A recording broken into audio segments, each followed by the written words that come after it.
बाबा बोलो बच्ची। सुनी ना। हाँ बड़ी दुख बा।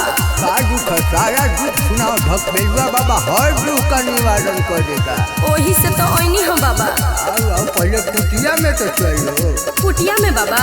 हाँ बाबा बना दिए गो ऐसा जारी प्यार करे सैया घरी घरी प्यार करे बना घरी घरी। बाबा बना दिए गो ऐसा जारी प्यार करे सैया घरी घरी। तवतिनिया से टका उनकर कट जाए बाबा सुनी ना। कंद के जैसन सट जाए हमर राजा जी तोरा में लिपट जाए। कंद के जैसन सट जाए हमर राजा जी तोरा में लिपट जाए। बाबा तोरा में लिपट जाए।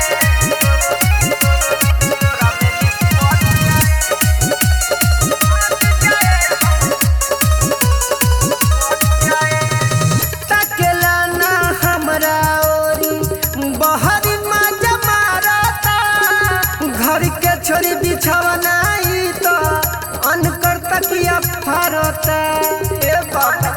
देखी ना तकेला ना हमरा ओरी बहरी मजा मारता। घर के छोरी बिछावना तो अनकर तकिया फारता। मोटर मारी ऐसन मामला पट जाए। कंद के जैसन सट जाए हमर राजा जी तोरा में लिपट जाए। कंद के जैसन सट जाए हमर राजा जी तोरा में लिपट जाए।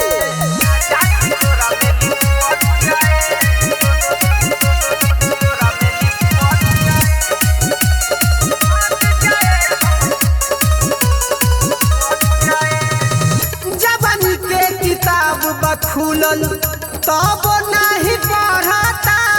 सुनील सिंघानिया विशाल बलमुआ हमसे रोज लड़ता। हमसे रोज लड़ता। जवानी के किताब बखूलल तब नहीं पढ़ता। सुनील सिंघानिया विशाल बलमुआ हमसे रोज लड़ता। आके से जिया पे सोइया जी डट जाए।